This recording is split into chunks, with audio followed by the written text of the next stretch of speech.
Hi, I'm Larry Richardson, your step-by-step chef. And in this episode of Cooking with Plant-Based Meats, we are going to make a very vegetable-rich stir-fry with chicken, with plant-based chicken. Now, as I'm working through this series, you're seeing that I'm making all kinds of different cuisines from around the world. And they're coming out fantastic using these plant-based meats. So you don't have to sacrifice flavor using these. They've really come a long way. And not only that, but as we're doing this, we're also learning how to put less greenhouse gases into the atmosphere, which cuts down on global warming and climate change. How? Because it takes less energy to produce plant-based meats than it does animal-based meats. And animal-based meats also creates other greenhouse gas sources that we're not going to get into in a cooking show. So I'm not telling people to totally eliminate meat. That's totally up to you. I haven't. I still have meat with my dinner. I'll have chicken, fish, beef, pork, something with my dinner that's meat-based, usually. But what I am saying is anything we can do to contribute to ending climate change and global warming is a huge plus for all of us. And if we can do it and it tastes good, everybody's a winner. So come on, let's cook. And here are the ingredients for our plant-based chicken stir-fry. The first thing we're going to use is 1/3 cup of soy sauce for our sauce. We're going to use a tablespoon or 2 of cornstarch, depending on how thick you like the sauce. We're going to use a tablespoon of light brown sugar, a teaspoon of sesame oil, about 3/4 of a cup of chicken broth. Now this depends on how saucy you like your stir fry. So this is all for the sauce. Then we're going to prep our vegetables. I have half a sweet red pepper. You can use a green bell pepper if you like. I have 3 celery stalks. This makes it nice and crispy, nice and crunchy. I have 2 green onions, or scallions, whichever you want to call them, that we're going to just chop up very nicely. We're going to use half of this very large sweet onion, and I would say that that's about half of that one is about the regular size of a regular size one. So we're going to use that. And then I have some ginger, and now, ginger can be intimidating to people just because of the way it looks, but wow, is it delicious. Now, if you can get ginger, get about 2 inches of ginger. Ginger's sold by the inch, and we're going to grate or finely mince that. Then what we do is we move on. We're going to brown that plant-based chicken, and that's going to be browned according to the instructions on the package, and you'll brown it the same way. And I'm going to use some of this oil to stir fry the vegetables, to lightly saute them. I was able to score some bean sprouts. Now if you can get some bean sprouts, pick those up. Those are great in this dish. Fresh bean sprouts. If you can't, that's okay. Everything can be subbed out in a stir fry. I mean, think of the vegetables you like. Maybe you can't get bean sprouts, but you can get broccoli. I mean, people put carrots in it. You name it. People put everything into stir fries. Just as a little secret between you and me, this is a great way to clean out your refrigerator if you're a cook. Grab all the vegetables that are hanging in there and stir them up. And the last thing we're going to do is prepare these lo mein noodles according to the instructions on the package. If you don't want noodles, you can also serve this on rice. It comes out fantastic. Let me show you how to put all this together. And the first thing we'll do is make our sauce. So I'm just taking some of our cornstarch. Again, that just thickens it up a little bit. You can add more or less as the chicken is cooking, as the chicken stir fry is cooking. I add the sauce last and let it thicken up, and it adds a lot of flavor to the stir fry. And here's our chicken broth. And you can make homemade chicken broth. I have a recipe for that on stepbystepchef.com. I love fresh homemade chicken broth. And you can adjust the amount of the sauce that you make depending on your taste. I happen to live in a house where everybody loves really saucy stir fry. Some people like it super dry. Okay, so there's our soy sauce. And I don't know whether I mentioned it, but I'm adding a little sesame oil, just about, probably about a teaspoon of sesame oil. Adds a nice flavor to this. Okay, that should do it. And I'm adding our brown sugar.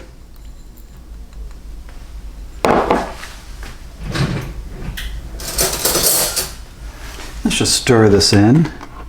And the cool thing is when you're making the actual stir fry and this sauce starts to gel a little bit, then you can decide if you want to add additional ingredients to it. You might want to add more of the chicken broth. So there are a number of different options that you can have to add flavor to this dish. So that's our sauce. I'm just going to set that aside. And like I said, we're going to use that last. And then we'll prep our vegetables. And we'll just take first the red pepper, sweet red pepper. And I'll just take the core and seeds out of it.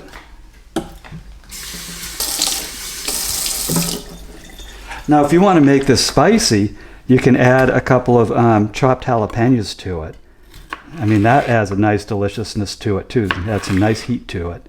So I'm just taking this and I'm going to dice it. Cutting it lengthwise, and then we'll cut it crosswise. And like I said before, the cool thing is think of what vegetables you'd like in a stir fry. It's really not a super strict recipe. And I do have some animal-based meat recipes for stir fry on stepbystepchef.com, and I show you how to make each and every one of those. So I hope you take a look. So now I'm just doing a nice dice of this sweet red pepper. And if there's any of the vegetables I'm adding to this that you don't like, you can leave them out.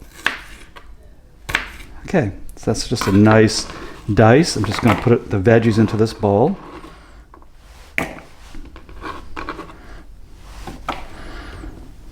And then we got our celery up next. Celery adds a nice crunch. It's almost like water chestnuts without the weirdness. So I do recommend, let's do all three of these at once. It's quicker. I do recommend that you add some celery to your stir fries. Very fresh tasting. You don't have to be too artistic about this. Just get it chopped up.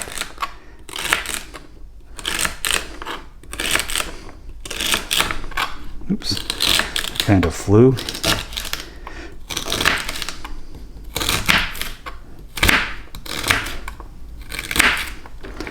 Okay, just toss those in.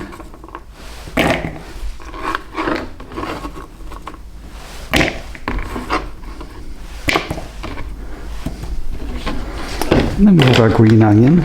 This also adds a nice freshness to it. I like the two kinds of onions. I like the green onion and the sweet onion in this dish. If you ever really look at the Chinese food that you get out at restaurants, you'll find that a lot of it is onion. And when they mix up both the green onion and a sweet onion, or a yellow onion, or a white onion, I actually don't know exactly which onion they're using, it does add a lot of flavor to the dish. It has some nice crunch too. And again, we don't have to be too exacting on the chop. Just giving a nice dice. And all of these vegetables have been rinsed off ahead of time, of course, for our safety.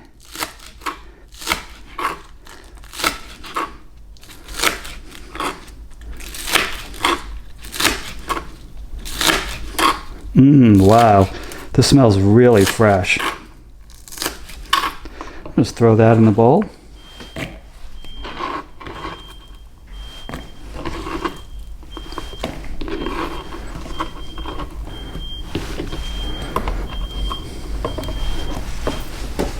And now comes our giant sweet onion.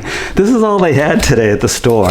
And I do like to buy my food very close to the time I use it. But I went in and they didn't have the little bags of sweet onions. They just had this Godzilla-size onions hanging around. I'm sure they're going to taste great, but it's just kind of funny. It's kind of funny to work with something this big. So I'm just peeling it off.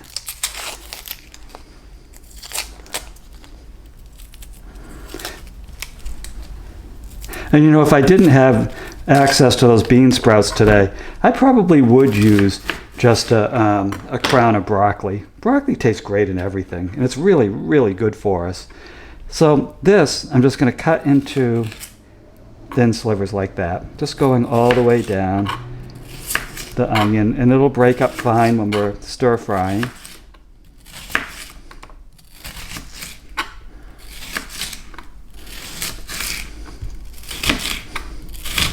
And if you like the onion smaller, then cut it smaller. You know, there's no super rules when it comes to cooking these dishes. I like to tell people, make it my way the first time, and then make it your way. I mean, heck, if you're making it my way, and you're like, boy, I really don't like it like that, then start making it your way right away. Wow, that's a fresh onion. It's getting me right in the eyes. So I just made these thin slivers. That'll add some nice flavor to the dish. And then I have this ginger. And ginger's funny to work with. I mean, you have to kind of chop it, and then you got to peel off this wrapper. And you try to waste as little as possible. You can also use like a potato peeler on it. And like I said before, if you want to, you can use like a cheese grater on it, like a vegetable grater on it to make it really fine. I actually like it when the ginger is minced because it has these little, it's like a little surprise when you're eating the stir fry. You're like, was that a piece of ginger? Yep, that was a piece of ginger, all right. And people get all excited.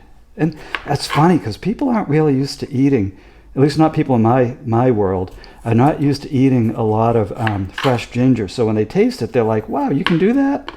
So it is kind of like one of those mystery roots and spices to a lot of people. Now, if you can't get fresh ginger, you can use, I would go with about a teaspoon of powdered ginger. Don't go too far overboard because it'll take over the dish.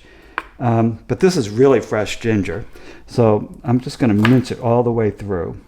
And if it gets too kind of woody in the middle, then just shave off the outer parts of it.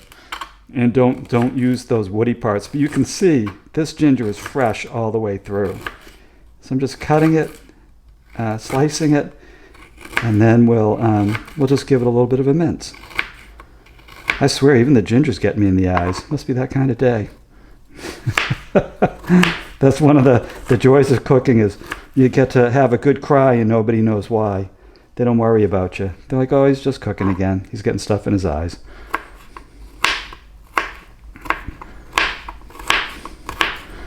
And mince it as finely as you want. I wouldn't leave big pieces of ginger. You don't want people crunching on ginger because it's potent. But nice little pieces is perfect. This is going to taste really fresh with that plant-based chicken. I can't wait. I might even throw in some of that ginger when I am sauteing or browning the chicken. I mean, that'll taste great. In fact, I think I will. I'm going to grab executive decision time. We always get to make executive decisions when we're cooking because it's as much an art as it is a science. And you know those little legs of ginger that I set aside? I'm going to use those when I'm making the chicken itself. So I'm just throwing this ginger, these pieces, right into the stir fry. Wow, is that going to be good. And it'll all cook down. See these pieces? This is what I was talking about. So I'm just going to take one of these, I'm going to set this aside, and when I'm browning that chicken, I'm going to throw this in it with some soy sauce toward the end. Just give the chicken its own little presence. So I'm just kind of gonna mince it up like I did the other piece, get the paper off it. And ginger does require a little bit of patience when you're working with it, but the payoff is enormous. Oh yeah, that's going to be great. So I'll make it a little bit of a ginger plant-based chicken. So I'm just going to keep that right there, and you're going to see it as we start cooking, which is now. Now comes the fun part. We get to stir fry. Now start the water for the noodles or the rice or whatever you're going to have this on, and make sure it times out in time to be served when the stir fry is done. So this pan has been preheating just over medium heat. I'm going to add some canola oil. This is about 2 tablespoons of canola oil. You can add a little bit less if you want.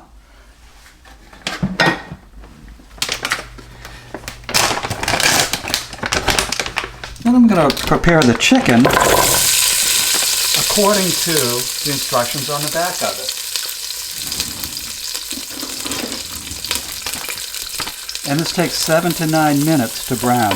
Now these pieces are big. These are chicken strips, so I will break these up too. Some of the chickens, the plant-based chickens, are in kind of a shred version. Some are in morsels. So it depends on the type you get, how you're going to handle it. So you might not have to break it up at all, but this is going to require to be broken up. You don't want pieces that big in every bite. So I'll be right back. I'll be back in about 8 minutes after moving this around, turning it, and then we'll move on from there.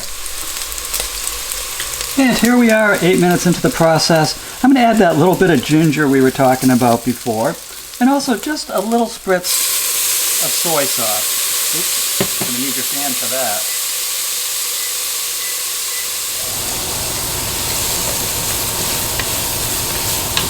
We'll just let those flavors mix in for a minute. That way the chicken will taste like it's part of the dish instead of totally separate of what's going on in the pan.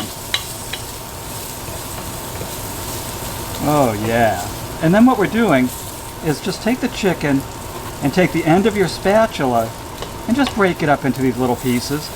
Whatever size pieces you like your stir-fry chicken served in, just do this to it. And just work your way through the pan.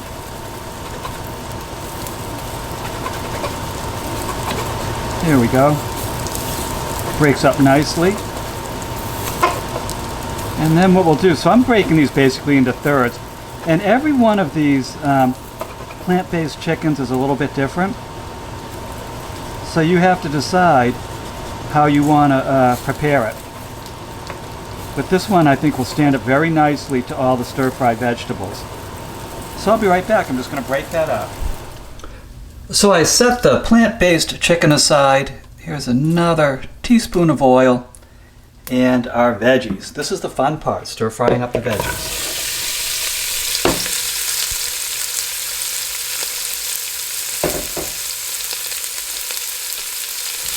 Now if you have a wok, go ahead and use it.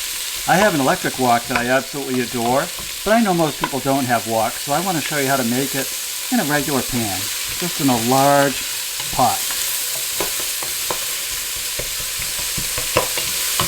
So just keep moving it around, and you don't want to saute it to the point where the vegetables are completely limp. So this will take probably about 5 minutes to get them sauteed and crispy, with a lot of the flavor worked into them, and then we'll add the sauce and the chicken in. And here comes our bean sprouts. So just keep it all moving, get it nice and stir-fried.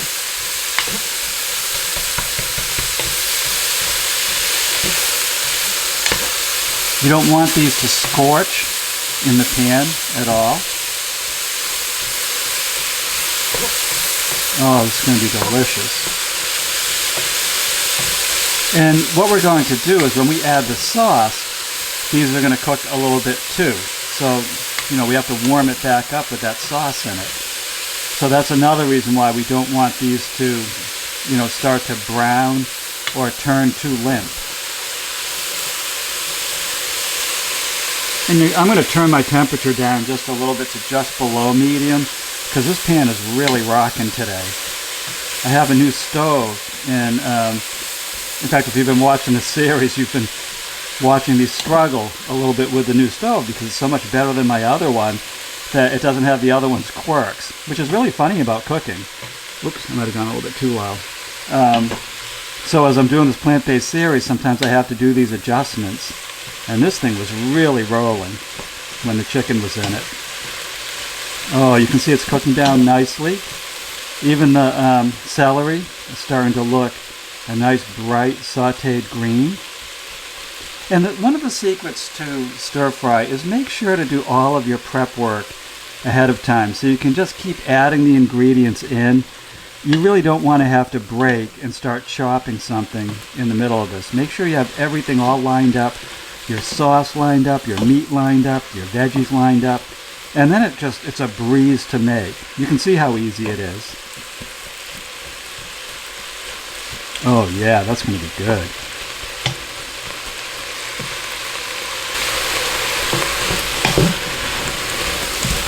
Yep, I can see the onions starting to appear translucent. You know, they start to get a little bit clear.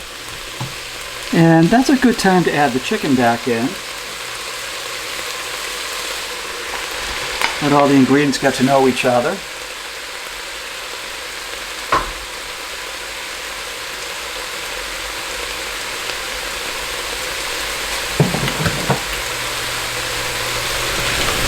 Okay, and you can't tell that that's plant-based chicken. I mean, they are getting that good at making plant-based meats.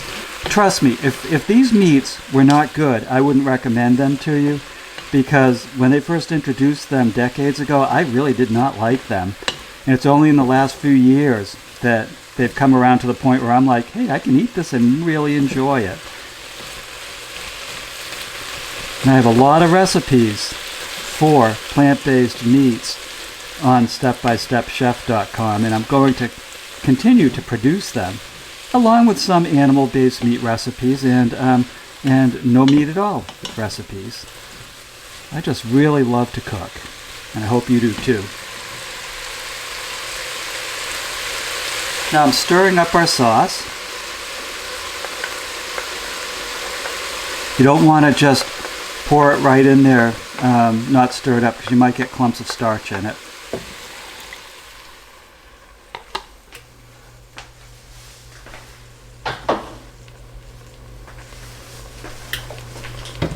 Now, as that heats up, what happens is the starch starts to thicken, and it makes a nice sauce. Now, I want a little bit more sauce, so like we said, executive decision. And I might have to up the starch a little bit. There we go. So I just added about another 3/4 of a cup of chicken broth. And like I said before, some people do not like it too saucy. And if you want a thicker sauce, add a little bit more cornstarch. And if you want a thinner starch, add less. So all I'm going to do now is bring this up to serving temperature, and that will take about 5 minutes. And while that is reaching that temperature, and I will keep stirring it, I'm going to cook the noodles that I got, the lo mein noodles, according to the directions on the package. So it's a good idea now to take a clean spoon, give your sauce a little taste, and decide if you need to adjust any of the ingredients. Decide if it needs more soy sauce, you know, you name it, totally up to you. So I'll be right back. So congratulations, look at what you just made. You just made this delicious plant-based chicken stir fry with lots of ginger in it too. So maybe we'll call it ginger chicken stir fry. Absolutely delicious. Now, if you like this recipe, please go to my website, stepbystepchef.com. There you will find a printable version of this recipe for free, along with free recipes for well over 225 dishes. Some of them are plant-based, some of them are animal-based, and some of them have no plant-based or animal-based meat in them at all. I think you're going to find them delicious, but the other thing you get when you go to my site is you get a free link to videos where I show you how to make each and every one of these dishes. Each and every one. You and I hanging around, eating lo mein, you know, maybe with our feet up, who knows. I like it. I hope you do too. So please check out my website, stepbystepchef.com, and I will see you in the next episode.